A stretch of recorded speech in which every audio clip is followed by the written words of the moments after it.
Hello, everyone. Today we're talking about broadcast writing style.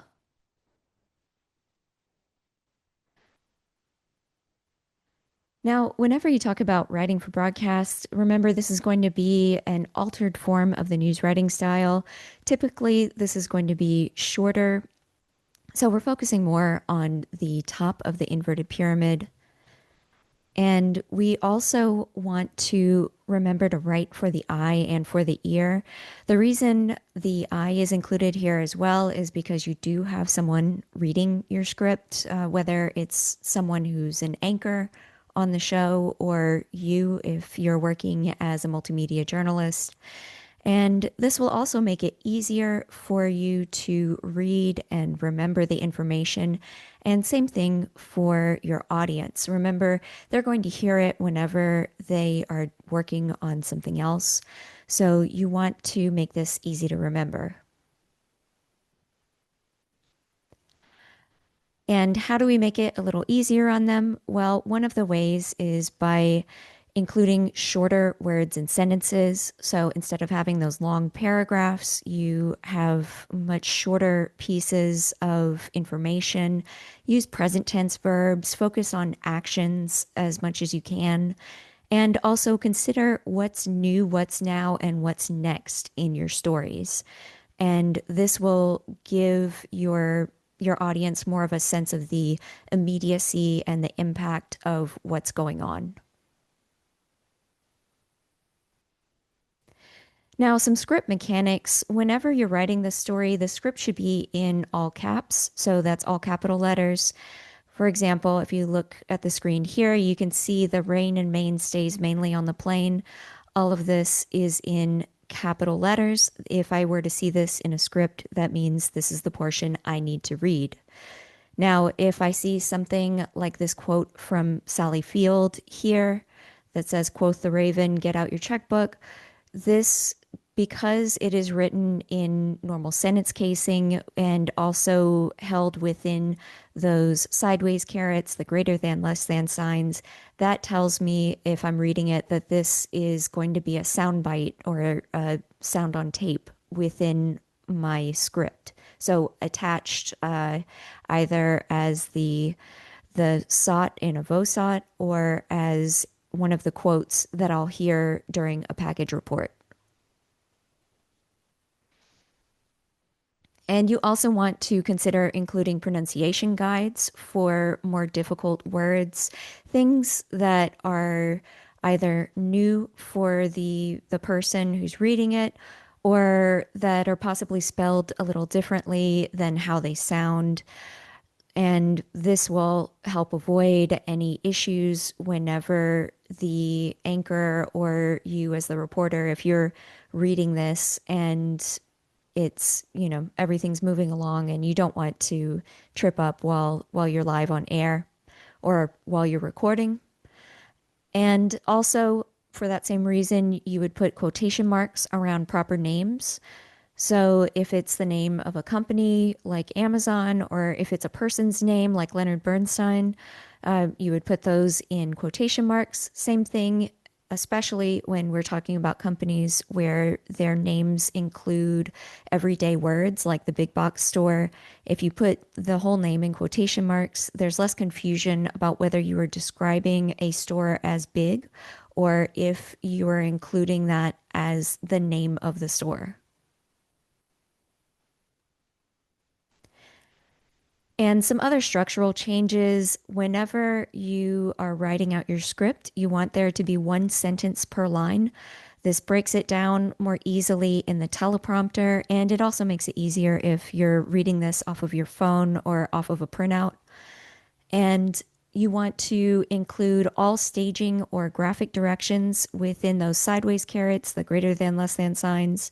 And all of your staging and graphic directions are going to be in all caps as well. And you want to reference your media whenever you're talking about writing a script, especially when we're talking about audio or video. For example, if we're talking about an audio story, you may describe what it is that just made the sound in there. for the audience or when this sound was heard. And if you're talking about television, saying caught on camera or video seen here shows X, Y, or Z, then that will help your audience to connect with the what they're seeing on screen.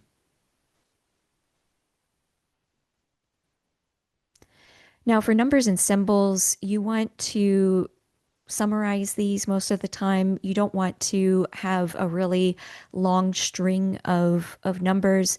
It's too hard for people to remember, and it does make it more difficult whenever you're reading the script. So round numbers to, fives and tens usually, if you can. If it's a little too far away from it, then let's say if you have 22.5 million, then you can say 23 million, and that would be fine. Initialisms. So whenever you need to have the anchor or the reporter spell out a word on air, you indicate that it's spelled out by using a hyphen in between each letter. For example, KADN has little hyphens in between each letter, or CDC would have hyphens between each letter, even though this is not the proper way to spell these initialisms. And also, whenever you're including punctuation, instead of including a comma like you would normally, you're going to include an ellipsis to indicate a pause. This is bigger and easier for someone to see whenever they're reading it off of a phone or a teleprompter. And you can see an example here on your screen right now, ... traffic is clearing on the Evangeline Thruway, ... Those three dots, that's the ellipsis. And then, of course, after you finish your sentence, you would still put a period.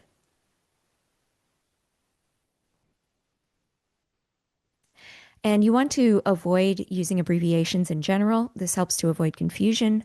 For example, if you have something that happens on St. Mary Boulevard, you would spell out Saint, you would spell out Boulevard.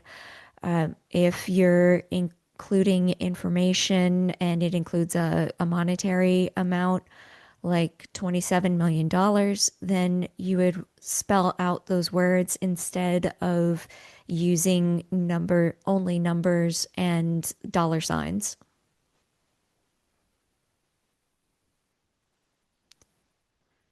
So to review, what are two differences between a broadcast script and a traditional news article?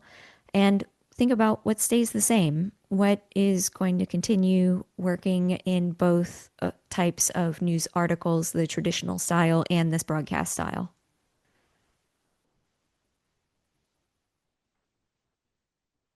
Now let's talk about story length. Whenever you're choosing a story length for your projects, and whenever you're reporting, of course, some of this is going to depend on what kind of beat you're reporting on, how quickly you need to turn something around. The needs of the show are also usually included in that choice. But if let's say you're working on your own show and you're able to choose without those additional indicators, then you want to think about what your goals are and what your topic is too. Is there enough here for it to be a package report? Or is this something where maybe I'll get a couple of sound bites and then I'm done? And to give you some perspective about how quickly does a story go by, they move fairly quickly. Anchors read at a somewhat fast pace, so 3 words per minute or 150 to 180 words per minute. And you want sentences to be relatively short. Again, you don't want someone to have to pause and breathe in the middle of every single sentence. If you have one that's a somewhat medium length sentence, that's okay. But it isn't something you want to do all the time. And your average story length is going to be about 10 or 15 seconds. This amounts to 2 or 3 sentences per story. Now, those shorter stories are primarily the ones that are called readers or on cam so on camera reads. And you can see here where the anchor is shown in the middle of the screen. And that is going to be the standard shot for an on camera read. Now, you may include an on camera read at the beginning of a story with a video or a graphic. Now, whenever you want someone to use a voiceover video, then you have take VO indicated in the script. Or if you're using a graphic, it's take GFX, take graphics. And usually these stories are going to be between 15 and 20 seconds whenever you have that extra footage or you have those graphics available to you. So as we add elements to the story, you'll notice that they become slightly longer here as well. So that would be another thing to consider when you're deciding how long can I make this story.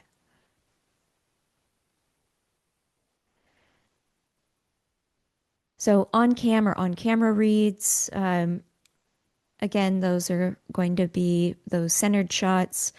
A voiceover video would be something including the video you see here. All right, and due to YouTube licensing and things, I'm going to avoid playing the rest of this. You'll need to watch these other videos independently. As I mentioned, GFX stands for graphics, and whenever you want one of these on the screen, you would indicate with take GFX. And graphics can be used in place of or with a video, depending on what kind of story you're reporting. And they might include still images. You can use graphs if that seems like a good way to show information. Or if you want to include specific points from your story, you can include them as bullet points here as well. And this can help punctuate certain items and help your audience understand what's going on.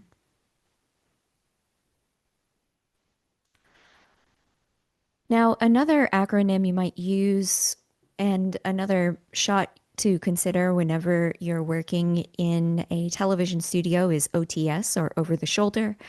And this is a camera shot where a graphic appears over the left or right shoulder of the anchor, depending on which side of the desk they're sitting on. And this can be video nowadays, or it can be a still image, depending on what kind of old over the shoulder shot you might want.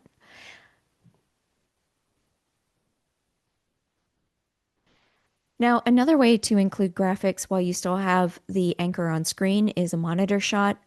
And these are often used for weather or for really large feature stories or to begin a package if you have a package report that has a really good graphic you want to showcase.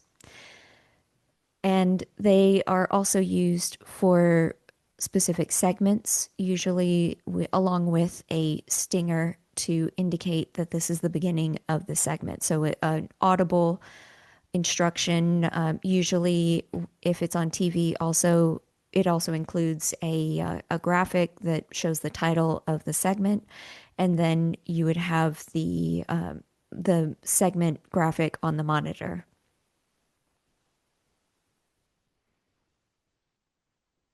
Now, supers or lower thirds are a graphic explaining what's happening in the video or what's happening on screen if there's a live shot or if there's a two shot where in this case, for example, when they were talking about Hurricane Laura, where we had the meteorologist and one of the reporters on screen discussing evacuation and other awareness issues for the public.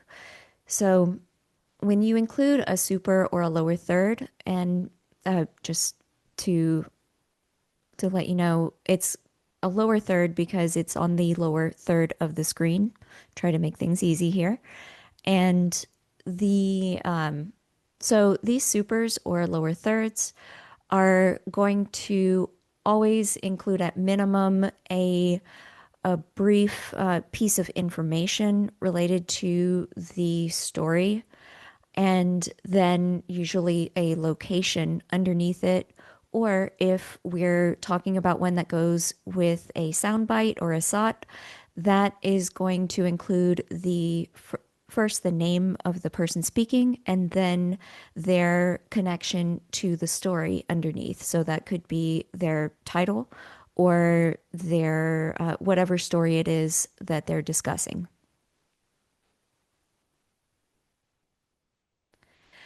Now, a VOSOT or VO byte, this is combining two elements. So we have the VO, the voiceover, or in the case of TV, voiceover video, and the SOT or byte, which is the sound on tape or the sound bite. So when you put those two together, we have the VOSOT.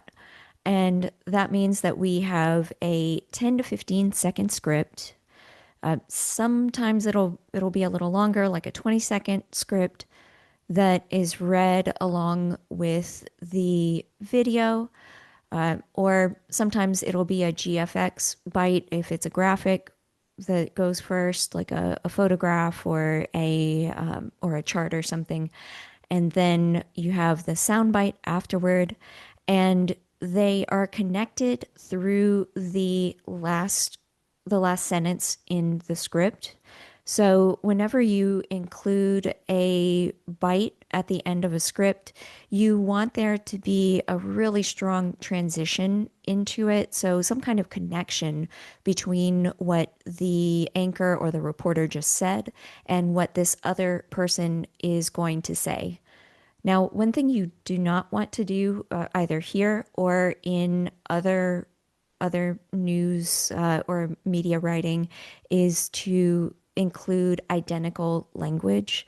So if someone uses a word in the soundbite, then you want to use a different word in when you're leading up to it. Even if you're kind of summarizing and saying almost the same thing, it shouldn't be exactly what the other person is about to say in the soundbite. And for these, for the VOSOTs or VO bytes, since we are combining two pieces, the direct quote tends to be about 10 seconds, and the script is 10 to 20 seconds. So we're looking at about 25 to 30 seconds total whenever you have a completed VOSOT.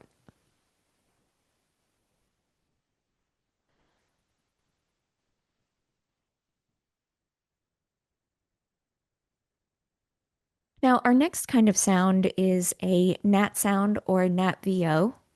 And these natural sounds are ones that are related to your story. These need to be ones that either you or a member of your team have collected. So something that is actually from the story, not something that's from a sound bank somewhere.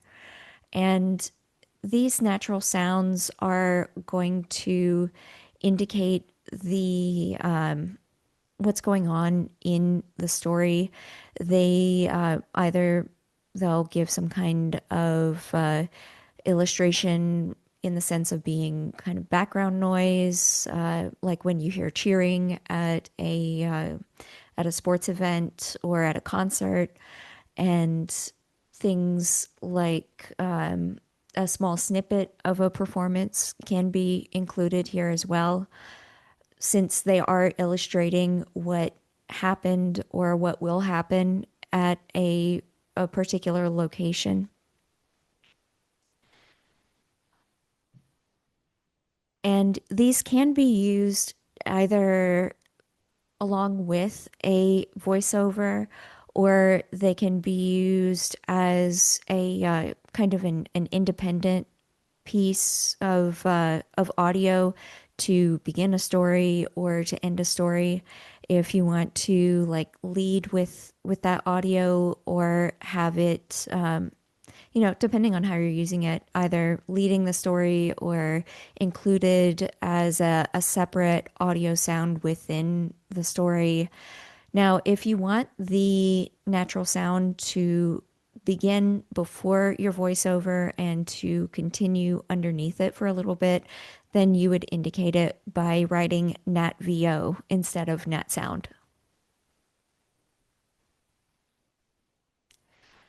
Now, here's a second example of natural sound, and they also have some really good B-roll. So that's additional footage to help support the story and provide good transitions and sense of place for what's going on here. So make sure you watch this one. It does have a lot of really good elements put together in here.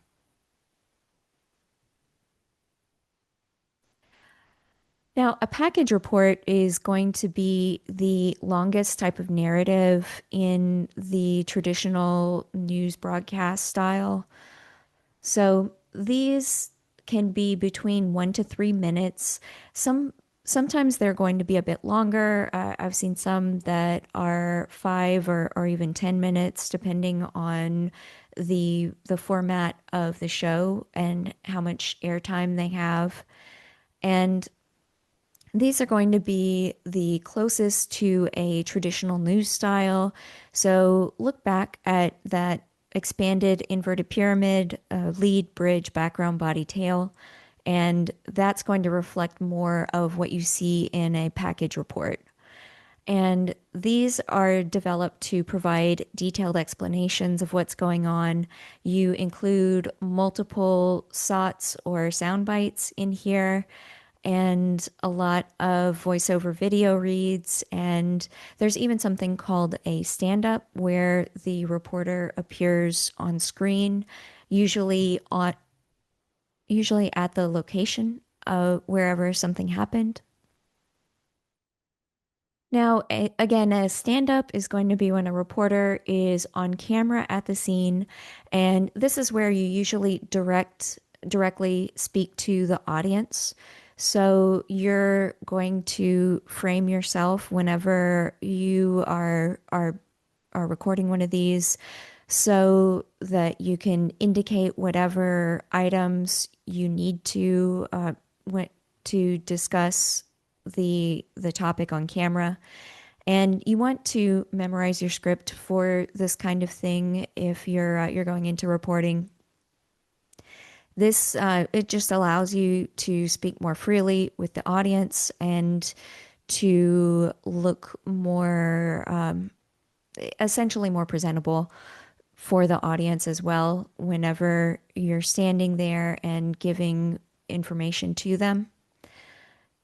And a stand up can appear at the beginning, middle, or end. And there's also something called a Sig Out or a signature out.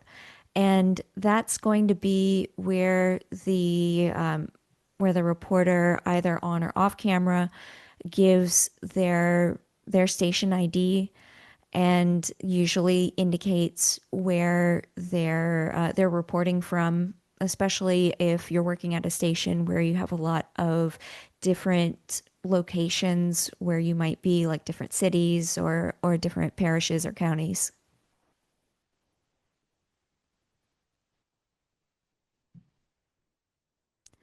Now, another thing you might hear is something called a tag.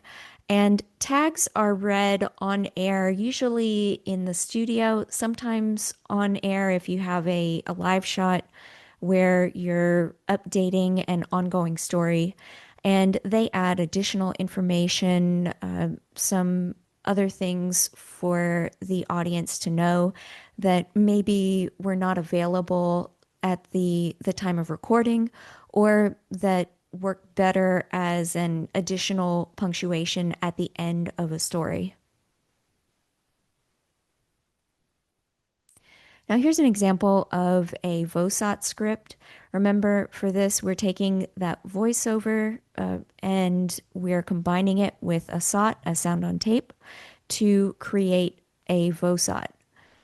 And you can see this one is part of a medical segment. It says medical news stinger, and then we have a VO monitor. Now, in this case, this is the voiceover video we are going to have later in the story, but we're starting it out as an on camera element with our anchor.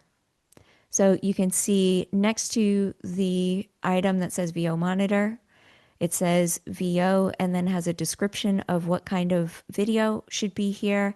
And it says Purdue Pharma bankruptcy, Sackler family. And our first two lines are on camera. We can see that they come before the VO full indicator later in the script. And again, look through it and you can see that each of these elements in here are indicated using those sideways carets, the greater than, less than signs. So it reads, in tonight's medical minute, 24 attorneys general are rejecting a bankruptcy plan filed by OxyContin manufacturer Purdue Pharma. And we have the name of the company, Purdue Pharma, in quotation marks. And we included a pronouncer right here as well to let us know how to say pharma in case there was an issue. And then we hit enter and you can see we have another element telling us to take the voiceover video full. That means full screen whenever you have VO full. If instead let's say we had a regular monitor, we would have just monitor at the beginning and then it would say take VO instead of VO full. And that would also be it would also indicate to production that this should be full screen. And we have information for our super or lower third right here. So line 1 would have attorneys general reject Purdue Pharma bankruptcy plan. And then line 2 includes OxyContin lawsuits. So the rest of our script after this VO full is the opioid manufacturer proposed paying about $500 million. And you can see this was written out up front to settle thousands of injury claims. Next line, Purdue Pharma's owners, the Sackler family, would pay about $4 billion over 10 years. Next line, those payments, however, do not have a fixed timeline, period. So you can see now I read out those ellipses for you to see where they come into play here. But if you were reading this as an anchor, you would not, of course, say ... on camera. You would pause for a second. So it would be Purdue Pharma's owners, the Sackler family, would pay about $4 billion over 10 years. And then you have to tell the production crew to take SOT. So take the sound on tape. So then the sound on tape would play and you have a super for this as well. It says super and it has the person's name, Maura Healey, and then semicolon, her title, Massachusetts Attorney General. And then we have open quotes, and in regular sentence casing, it says what the Sacklers are offering is a way for the payments to be structured that it makes it convenient for them. And then period, close quotes, and a close caret.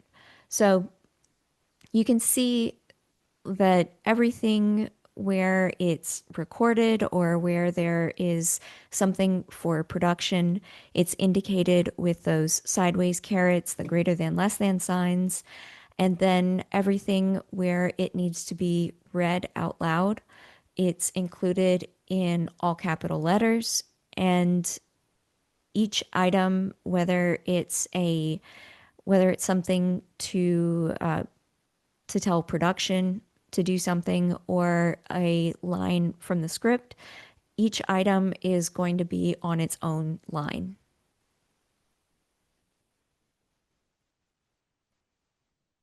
Okay, so now that we've looked at the script, let's talk about the broadcast news format. Now, when you're writing a newscast, you're usually looking at about 25 minutes of broadcast of airtime that you need to fill. And this whatever newscast you have, whether it's the 5, the 6, or 10, or one of the morning shows where you work on different stories each half hour, those are going to, within that half hour, you're going to have about 23 to 25 minutes of story time that you, either as the producer or as the reporter, need to work on. So that means we're usually, it depending on what kind of show you have, you'll have somewhere around 20 stories that need to go in there. If you have a day several with several additional elements in it, it could be closer to 25, or 30 if you have much shorter reports. It just kind of depends. And you'll usually have one or two longer stories, so package reports in there. And you'll also have things called headlines. And headline stories, this is where you're highlighting certain stories for your audience. And some of these, they'll be highlighted because they're major political or local events. Or sometimes you might have a feature story like an ongoing series or a segment about a particular celebrity, something like that. One example of an ongoing series you might have, of course, would be that medical minute, or you could have a cooking segment, especially on morning shows. They tend to have those a little more. Or you could have a good news segment, whatever it is that you have going on as your regular feature on that particular show.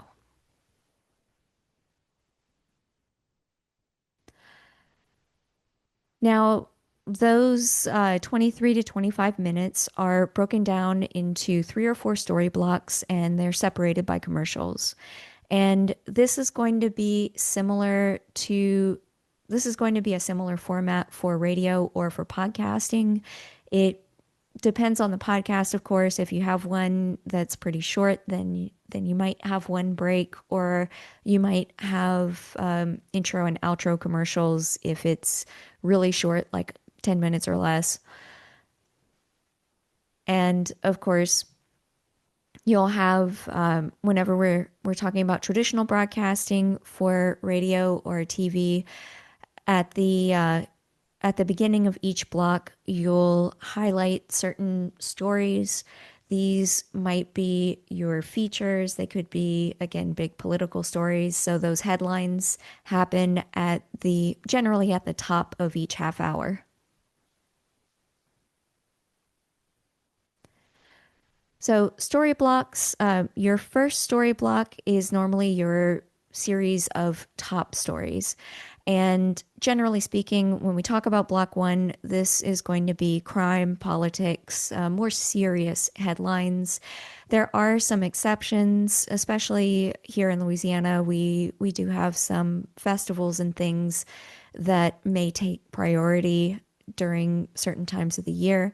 Like when we had Festival Acadienne, normally there's a live shot from the festival grounds where reporters or the anchors, depending on who you're working with, will go out and talk to people, and they'll highlight particular events at the festival, assuming there aren't any other more pressing stories that need to be highlighted.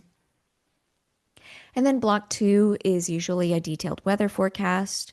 So this is where a lot of people like to tune in, of course, especially during hurricane season, or if you live in an area with tornadoes or other kinds of inclement weather.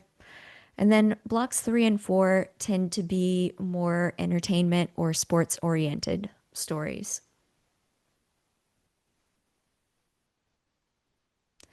So again, headlines are going to be where we highlight top stories in a news broadcast. And you usually want to limit headlines to about one sentence per story. And they can stand alone for a quick news report. And if you're using headlines as a type of short news report, in those cases, you might have two sentences in there. So these are going to be really short readers, 10 to 15 seconds, if they're being used as that kind of quick news report format. Otherwise, try to be very limited in what's in how you're describing something in the headlines. So headlines can either function as essentially a teaser for stories later in the broadcast or as a quick news report. Okay, so let's talk about how this relates to your broadcast project. Now, for writing Project 5, you're going to either write two VOSOTs or one package report. Now, this means that you need two different direct quotes from an interview. You are including these quotes either in the VOSOT format or in a package report. And you can use everything from your news writing interview.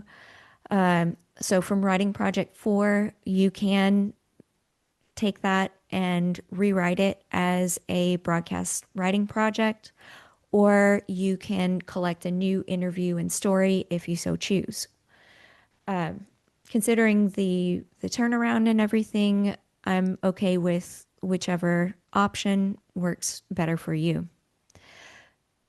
Now, if you decide to do two VOSOTs, each script should be adjusted based on the information provided in the quote. I do have an example uploaded on Moodle where you can see how the final sentence and the information in the voiceover change slightly to help it transition into that SOT, the soundbite at the end. All right. So again, for this project, you can use the interview you conducted for Writing Project 4. And if you look at these two SOTs in the example, so this one is the VOSOT example. It says in medical news, 2 dozen attorneys general are rejecting a bankruptcy plan filed by OxyContin manufacturer Purdue Pharma and take graphic. So we have a graphic, and I included the information about what should be on the graphic here as well. And the script continues. The opioid manufacturer proposed paying about $500 million upfront to settle thousands of injury claims. Purdue Pharma's owners, the Sackler family, would pay about $4 billion over 10 years. Those payments, however, do not have a fixed timeline. Take SOT. And then we have the SOT from Maura Healey, Massachusetts Attorney General. And she says what the Sacklers are offering is a way for the payments to be structured that makes it convenient for them. Okay. And then I have a line on the page indicating that that was the end of the first VOSOT. My second VOSOT begins. I have a wipe at the beginning. It says anchor, so it's an anchor read. Putting reader here as well would work, or on cam. Both of those would work in this instance. And it says 2 dozen attorneys general are rejecting a bankruptcy plan filed by OxyContin manufacturer Purdue Pharma.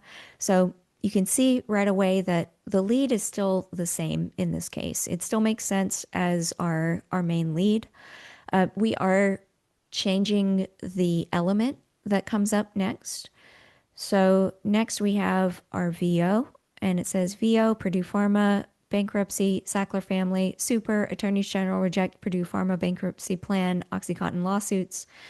And it says the proposed plan outlines additional settlements from both the pharmaceutical company and its owners, the Sackler family. Critics argue even after $4 billion in payments, the Sacklers would still be one of the richest families in the U.S. So you can see the essence of the story is still the same.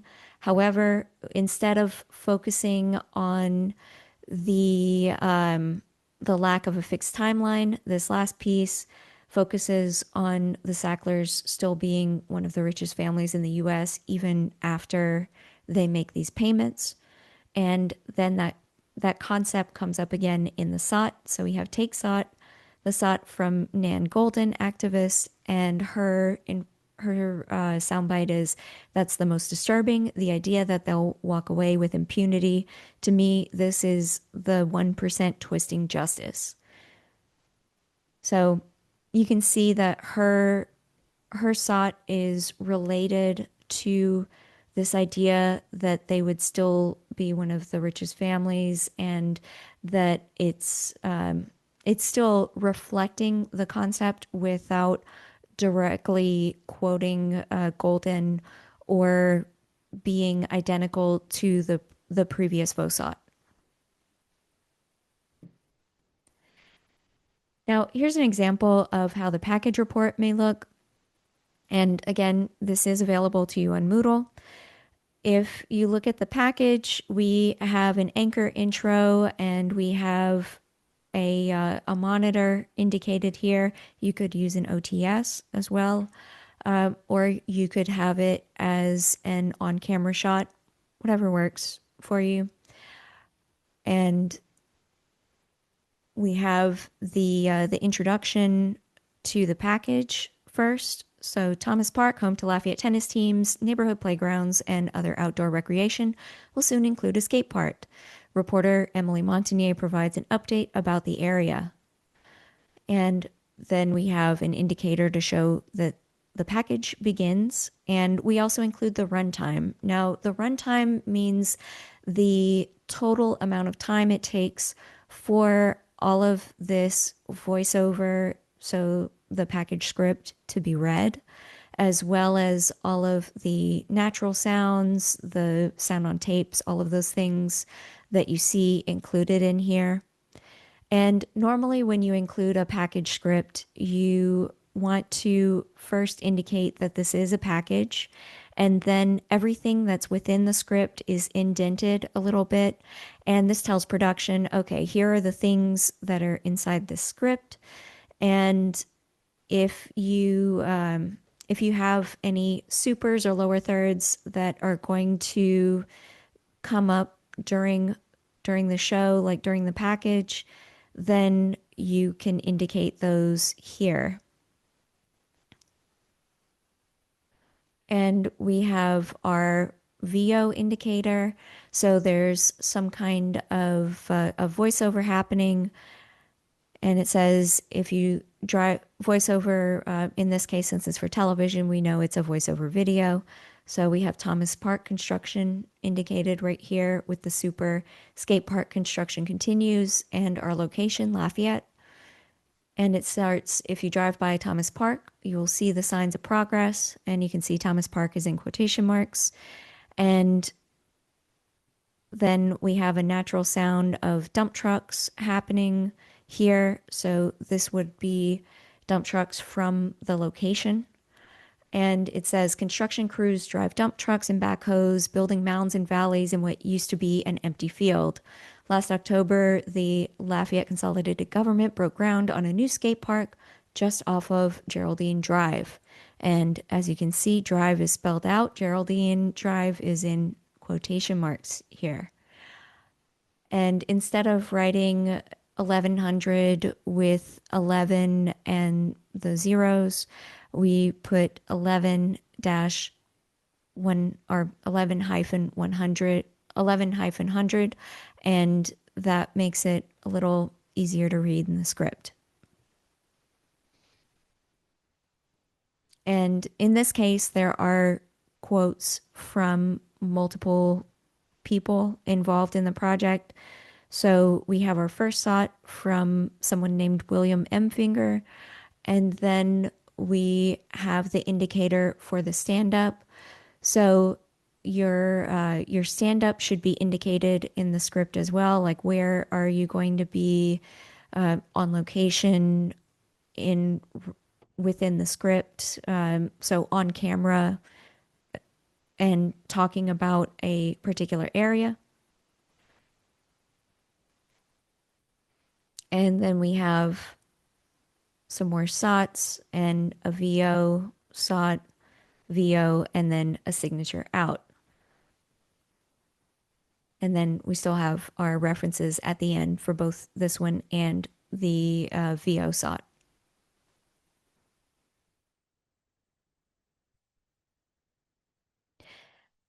And a couple of reminders whenever you're writing your project, make sure that you are writing in the present tense.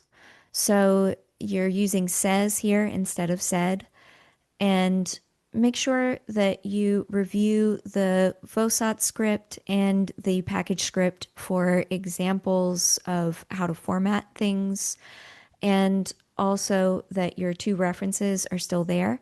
These can be the references from your news writing project, unless I sent you something that said, "Hey, you need to change this reference. This isn't a good one."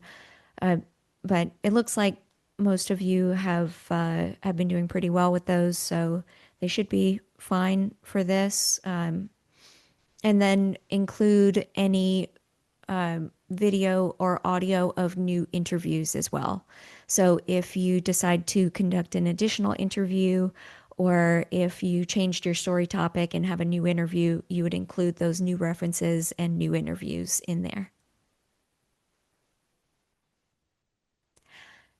Now, there is a group element for this one. Since broadcast writing is something that includes writing a script as well as working those scripts into a story block format, you're going to practice putting that block format together and presenting it with your Jeopardy groups. So, for your story blocking and presentation, you're going to organize your stories into a newscast, and each Jeopardy group will present their newscast to the rest of the class. And these can be pre-recorded, or you can create a live presentation. People have done both of them well in the past. So you can either do everything live and play your SOTs in the classroom, or you can have you can have everything pre-recorded and submit a video that we watch in class. Now, here are some lists of free editing software you might use. And if you decide to use any of these, I'll be happy to assist you as much as I can as far as editing and stuff. But I'm primarily concerned with you guys putting everything together in story blocks, and also the way that you write your scripts. The presentation is more of a way for you to have a hands-on connection with what's going on here.